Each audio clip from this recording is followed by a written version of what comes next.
And then I'm going to, yep, just so you know,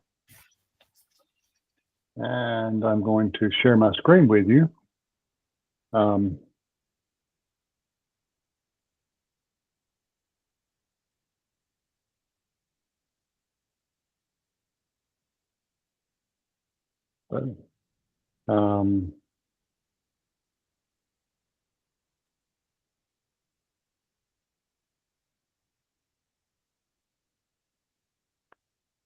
Did I do this? Yes. Okay.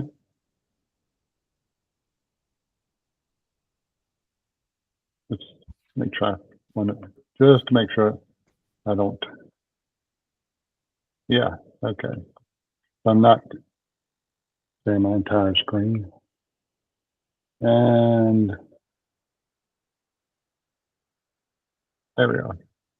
Okay. Everything look good? You can see the screen. Okay.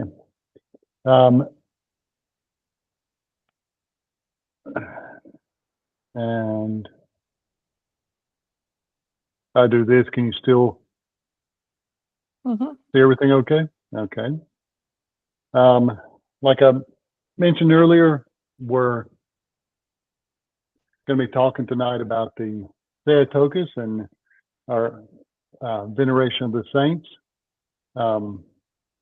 Feel free to come up with questions if you want to ask. Stephen, would you like to share your,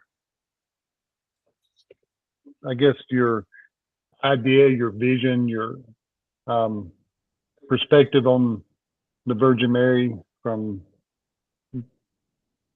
your background, from before you encountered Orthodoxy? From Protestant background, Mary, of course, is the mother of Jesus. Can you hear me? Yeah. Before you start, I forget to do this. Let's start with with prayer, and I often forget to do that. I've got it built into the slide, but we'll do that first. We generally start most Orthodox gatherings, classes, meetings with the prayer to the Holy Spirit to inspire us. O Heavenly King, the comforter of the Spirit of truth, who art everywhere present and fillest all things, treasure of blessings, giver of life, come and abide in us, cleanse us from every impurity, and save our souls, O good one. Okay, so I'm sorry, Stephen, go ahead. Okay, David, let me close my door so I don't bother Elaine. Okay, yeah, from a Protestant background, we've always, of course, respected Mary as the mother of Jesus, and know that she's blessed among women, and always to be respected. But we've never viewed her as a saint, and just actually never even thought of it that way. And then of course we've been exposed to the Catholics a whole lot, where Mary almost seems to be more important than Jesus. And so then you hear, Mother of God, and we think, mothers are more important than children. And so that almost seems to put her above, Christ. And so, it's like we respect her, but, respect her, we don't, I guess, venerate her, or just think, I don't know, just kind of put off. The Catholics seem to just put her above, above her son. And then actually, the other part of it is we're always kind of exposed to her being, with a husband her own age. And we assume that, James, the brother of Jesus, is Mary's biological child by Joseph. Mm-hmm. So, and that's where we're coming from. And then, like I said, a big part of it is we see the Catholics how they seem to put her above Christ, and it's like, that's, of course, we know that's wrong, and it's very off-putting. And so any veneration of Mary, we kind of have this knee-jerk reaction of, well, no, we're not going to worship Mary. Yeah. And that confusion is understandable. And I'm going to discuss several of those things. To be very clear, the Orthodox Church does not view Mary as a co-redeemer, or a member of the Trinity, or higher than Christ. She is the highest of the saints. But the important thing for the Theotokos and all the saints is that they are human, so that they are an example we can have before us, that what they've done is something that we could do. The life that they led is possible for us. So they're not demigods. They're not anything more than human. And there's what you mentioned about the mothers are often, more important than the children. We do see Mary having a special role with Christ, and we're going to talk about that example. I'm gonna, Michael, do you have anything that you can add to that? Well, basically what Stephen said, as a Protestant, I was a Protestant for 45 years, and the only time that we really thought about Mary was around Christmas. And other than that, in the churches that I attended, we never really did think much about her. And what the churches thought, which is now I know it's incorrect, they thought that after Jesus was born, then Mary had other children with Joseph, which I know that that's not true. But that's, coming from a Protestant background, that's what we thought of Mary. And it was funny, we always thought that the Catholics were wrong in them putting Mary on a pedestal. We just didn't think it was right. But like I said, we really didn't give Mary her due, until you come into Orthodoxy, then you find out that she is important, and I think they call her the Queen of Heaven. So, she's got a role, she had a role that she fulfilled on this earth, and she's got a role that she's fulfilling in heaven right now. So that's where we're came from. Okay. Well, that makes sense. George, turn your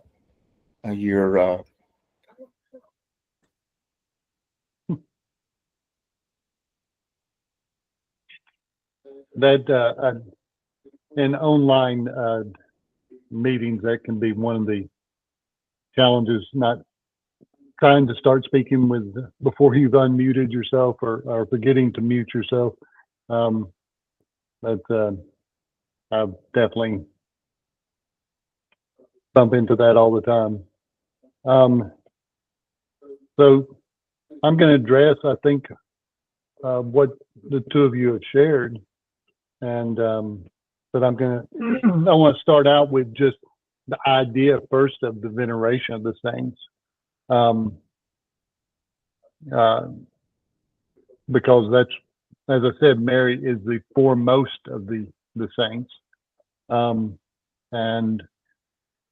that I should mention here that the Orthodox Church, our veneration of the saints begins with with not just the New Testament figures, but the Old Testament righteous as well, and we are the only church that includes the Old Testament, the great Old Testament prophets, patriarchs, kings, the righteous ones. We're the only church that includes them on our calendar of saints. You'll find them there. The Catholics don't, the Episcopalians don't. It occurs to me now, I may have to revise that and check into the Oriental Orthodox, like the Armenians, the Coptics, the Ethiopians. I might have to get back with you on that one and amend this statement. But we find St. Paul saying in Hebrews that we are to reconcile the witnesses. We're not in this fight alone. There are those who ran the race before us who are steering us on. It's like we're in an arena. And the St. James in his epistle says that, now this is going to be a different quote from the King James. I was looking into this earlier. The King James Version says that a prayer of a righteous man availeth much. This is more of an Orthodox translation. I like it better. It has more punch to it, I think. The insistent prayer of a righteous person is powerfully effective. So the prayers of those who are especially devoted to God are very powerful in their intercession before God. We're asking the saints to intercede for us. Even when we say save us, it's no different than asking anyone's help in the struggles of your life in any way they can help. And we've discovered that these righteous ones are very good at providing that help because of the results. In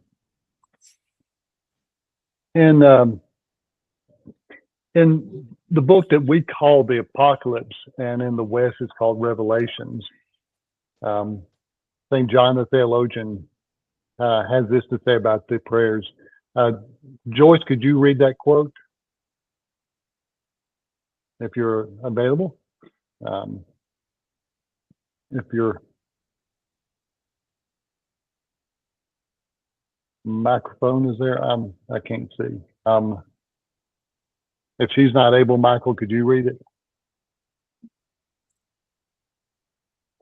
It's,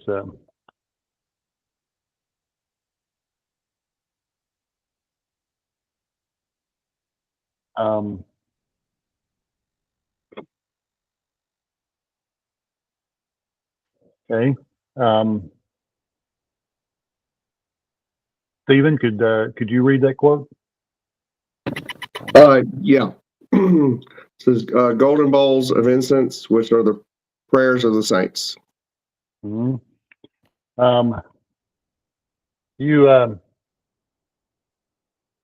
If the worship, the heavenly worship that's described in Book of Revelations or the Apocalypse is very familiar to us.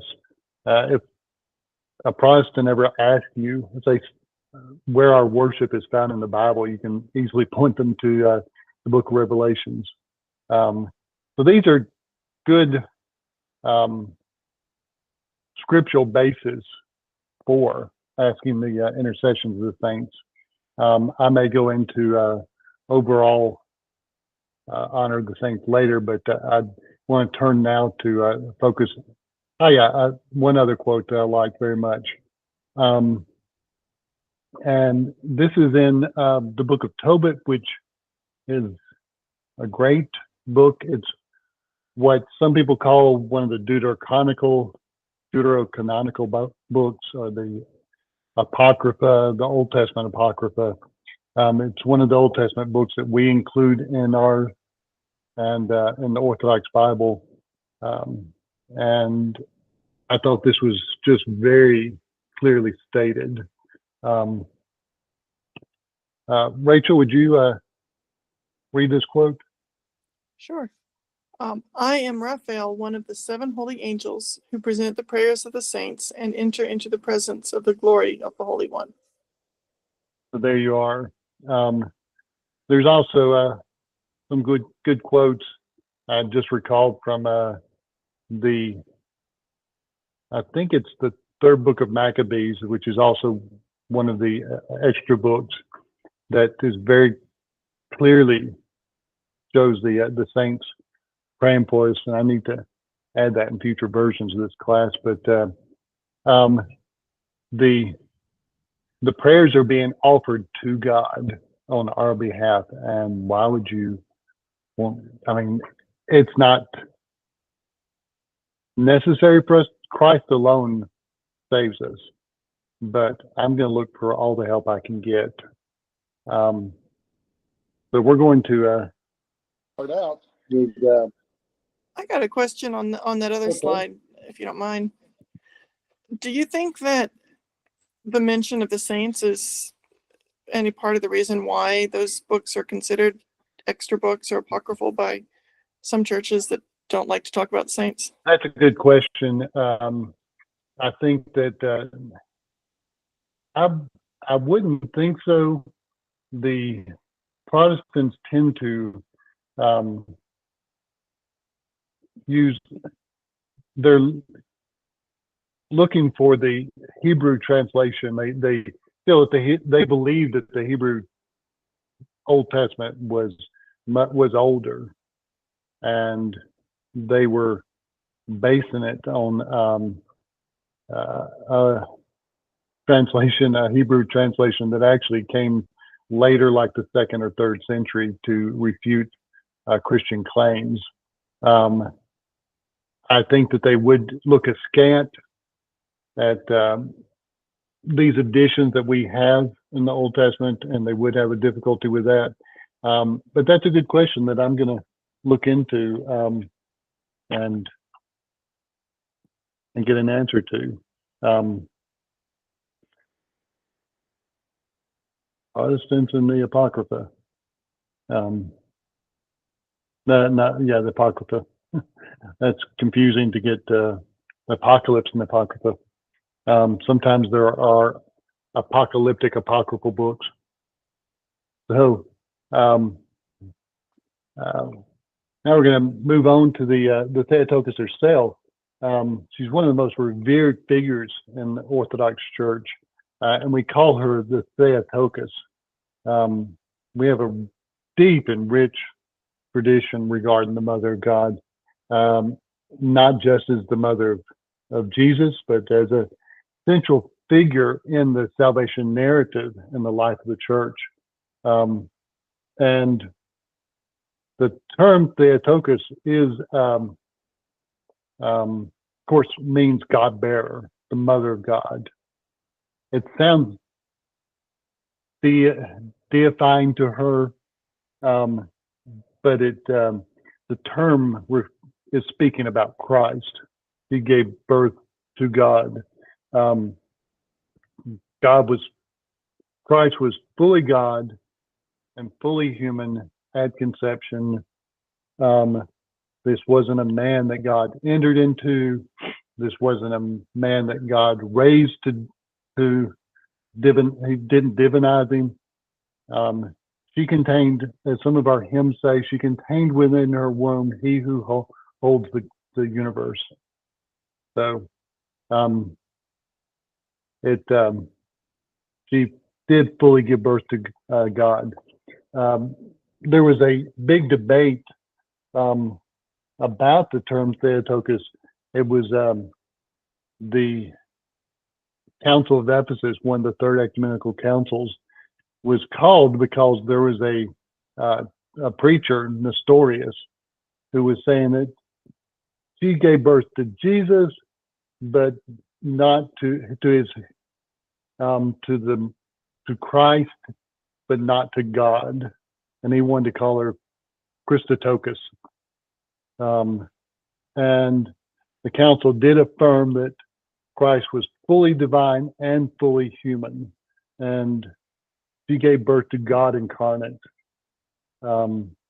She's not just the mother of man, but the mother of God made flesh. So, and just so you know, there's a cat that's trying to walk into the scene because she's very jealous. She's not getting the attention, but I'll do my best to keep her role minor. So we see Mary as the new Eve. She cooperated with God's plan for redemption. The Archangel Gabriel appeared to her. Rejoice, highly favored one, the Lord is with you. Blessed are you among women. He was bringing her the good news. And she had, at that moment, she chose to say, find it right.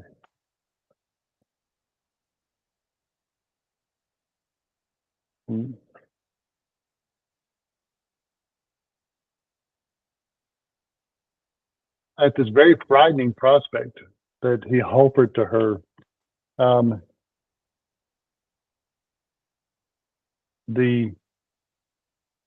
she said, let it be unto me as God wills. Behold the slave of the Lord, be it to me according to thy word, in Luke 1:38. She submitted her will to God's, just as in the Garden of Eden, Eve chose to make it about her will. Mary made it about God's will for our salvation. It was a pivotal moment in our salvation history when she said yes. She's also seen as the Ark of the Covenant, similar to the way the Ark in the Old Testament carried the presence of God. Now, another a very important teaching of the church about Mary is her ever virginity. If we let me find it different. So you notice in this icon, Stephen, do you notice something on her shoulders and her forehead? Do you see something there?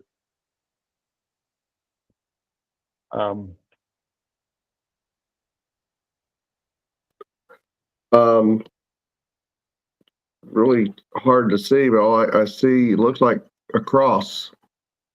A cross, it's a kind of a star. Yeah. And the reason they're there is that they speak about her, that she was virgin before, during, and after she gave birth. So a lot of as a lot of Protestants will point out the passage in Matthew 1:25, until she brought forth, or she remained a virgin until she brought forth her firstborn son, Jesus. Joseph did not know her, as in Matthew 1:25. Yeah, Matthew did not know her until she brought forth her son, the firstborn, and called his name Jesus. That term, until, is actually in the Greek means eternal. It's used in a number of other places in the Old Testament and the New Testament. And Psalm 71:7, in his days shall shine forth righteousness and abundance of peace until the moon be taken away. Well, certainly nobody's saying that Christ will stop shining forth that righteousness, and that there will no longer be a moon at the end of the world. That his righteousness will no longer be at the end of the world.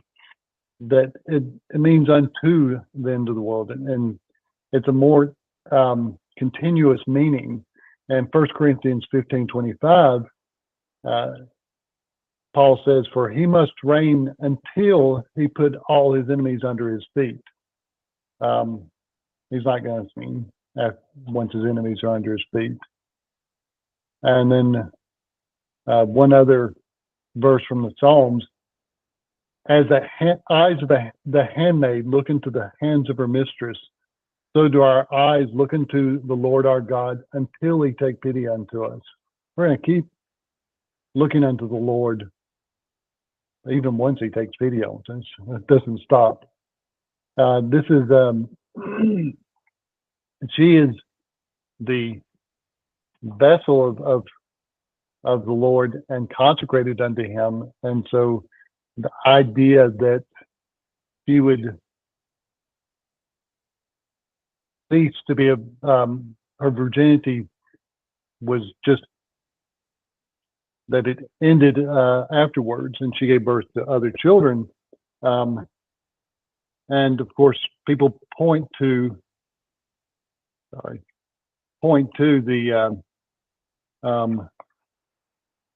cousins, the brethren, Christ's brethren.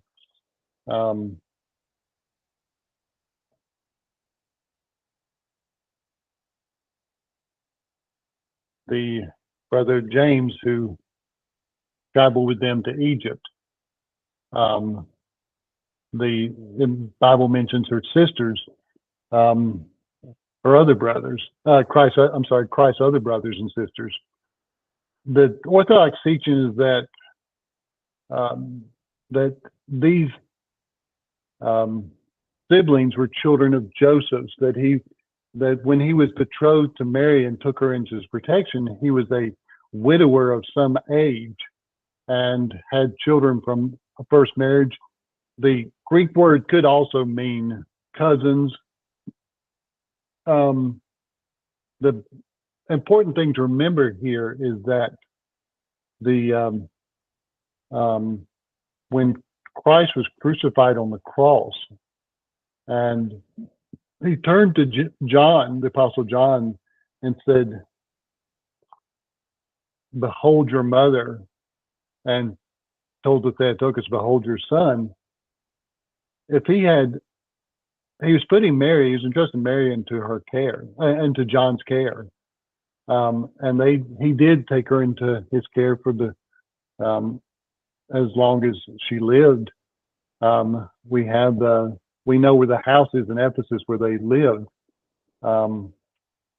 If Christ had other brothers and sisters, why did she need to be entrusted into John's care? So that's important thing. But most of what's influenced us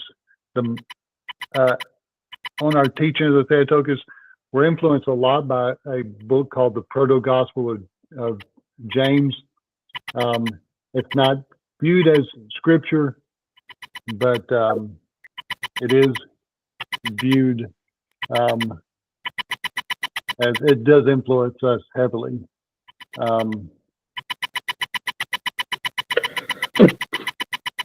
think, yes. A question. Okay, if Mary was entrusted to John's care and he took care of her the rest of her life, when did he have time to go to, Rome and Isle of Patmos and all the other places he went? Did he do those after? Remember, so John lived to an advanced age. He was the one apostle that didn't die, that wasn't executed. Right. They tried to put him in a vat of boiling oil, and he just climbed out. And so Mary herself, I need to look into this, but I think she died. John was a young person when he was a Christ disciple. He was fairly young, Right. And so yes, this happened after her Repose. repose. Okay. And we're going to get into that also. Okay. So, and I'm going to see if I can see you guys. There we go. That's going to help. I can. Okay, excellent. I can still keep up with the chat there.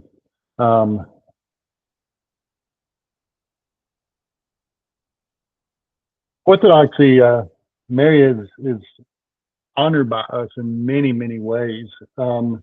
She has a very prominent part in the Orthodox life. There are a number of in the Orthodox Church. There are 12 great feasts. You can see them on the upper tier of the Iconosaucet Church, and a number of those, the Nativity of the Theotokos, the Dormition of the Theotokos, the Feast of the Annunciation. They're honoring her. In fact, coming up in a couple of weeks, when on Sunday, February 2nd, we're going to be celebrating the feast of Christ's entry into the temple, which is actually considered a feast of the Theotokos. You'll see us wear blue on that day in her honor.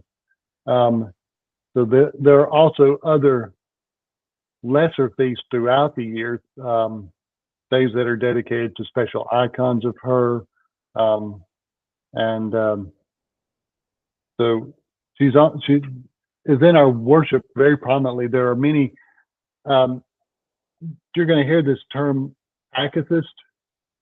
There are prayers that can be said at church or at home. There's special prayers that for different causes. In this image here that you see, it's to the icon of the Theotokos, inexhaustible cup. It's a prayer that, especially for those who are alcoholic, those who suffer from alcoholism. And I can give you the background on that story. It's a very fascinating story, but there are many akathis that people say at church, especially during Lent. If you can get, I know other churches will be doing these services. They're beautiful services to the Theotokos during Lent. And the prayers, listen to each of them, get a copy of the service if you can. There's so much meaning and teaching in them. And in that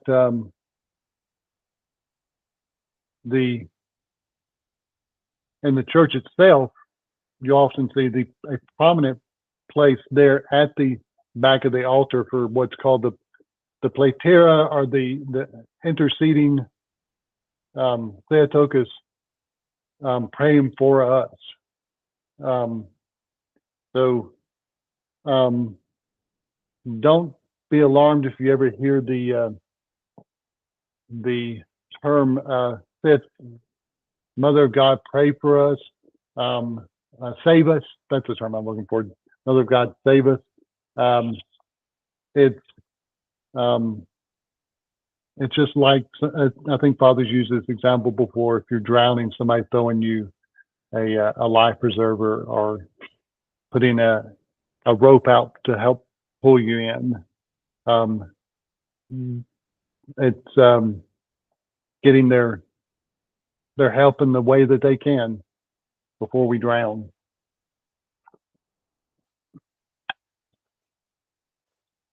And I think that a good example of this, of Christ, of Mary's intercession for us, you can see Christ's first miracle, the wedding feast of Cana. Mary is looking out for those. The bridegroom was actually a kinsman of Christ, Simeon, and when it was a disaster for them to run out of wine. And she came to him and let him know about this. And he refuses at first. But thanks to her, she asked him, please save them. And and he did it for her. Blessing marriage also at that with this miracle. But it shows that she is our powerful intercessor. And I should mention this also, referring to John being in, when Christ said, "Woman, behold your son," she became all of our, and telling John, "Behold your mother," she became all of our mother to all of us. And it's just, I think, a wonderful idea to have in your head. I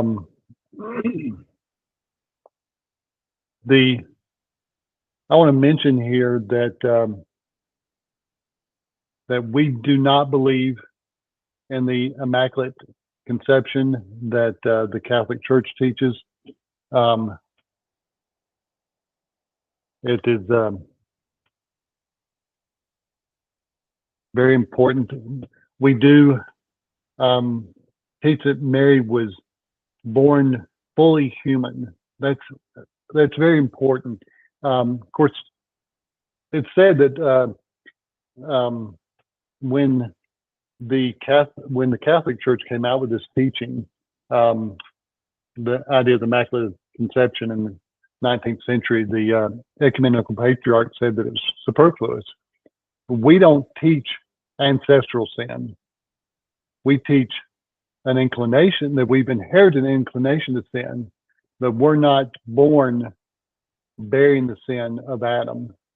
So it wasn't necessary. But it was important that Mary be born in a completely human, not something supernatural. She must be human, so that when Christ was incarnate, and he took her nature, it was our nature, humanity, the nature of humanity. She was one of us. And again, her being an example for us to follow, she has to be one of us. So we don't teach that it wasn't necessary for her Immaculate Conception.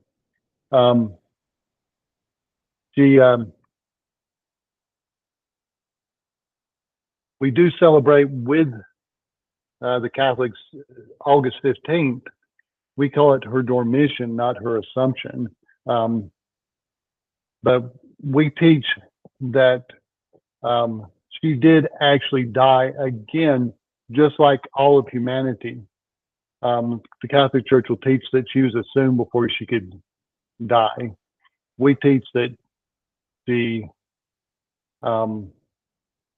died, Christ was there to receive her soul, and that a couple of days later, when the Apostle Thomas was able to make it there, they found the tomb empty. And I would suggest that and several centuries later, when the Byzantine Empire, when the empire became Christian, there was a Byzantine empress, Pulcheria, who asked the Patriarch of Jerusalem for her relics to build a church and honor her, and he said, "We don't have her relics because Christ came and took her body up into heaven, already transfigured in the way that we will one day be transfigured." If we have such a veneration for the relics of the saints, and we have such high regard for Mary, that it would, if she was, her body remained, we would have the relics. We have her robe, but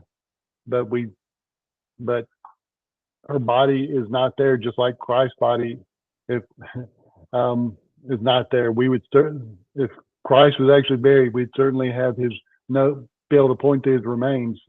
Somebody would. There'd be some mention in history. So, in conclusion, Orthodoxy holds her in the highest regard. We teach her that her title of Theotokos means God bearer. We teach, we understand that this, what I've taught tonight, isn't part of salvation theology. It's more something out of love that we hold. And it's more of something you would think a family would hold. I want to recommend, if I can, this book. I've got a QR code there that you can find it on Amazon. I know right now you can't hold your camera up to it, but I'll share the PDF later, or you can go ahead and find it on Amazon. But this is a great book written by a saint, Saint John Maximovich. Very well written, and explains all that I said much better. But does anyone have any questions at this point?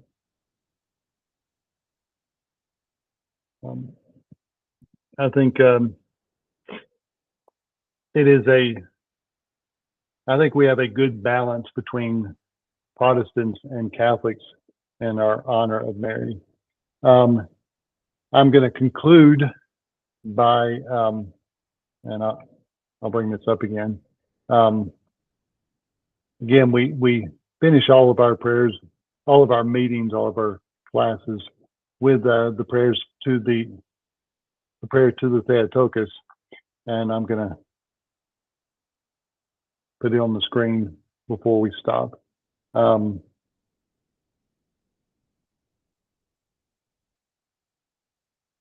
It is truly meet to bless thee, O Theotokos, ever blessed and most pure, and the mother of our God, more honorable than the cherubim, more glorious beyond comparison than the seraphim.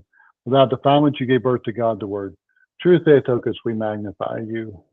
So I appreciate y'all being here. And if you don't have any questions, I'm going to go ahead and stop the recording.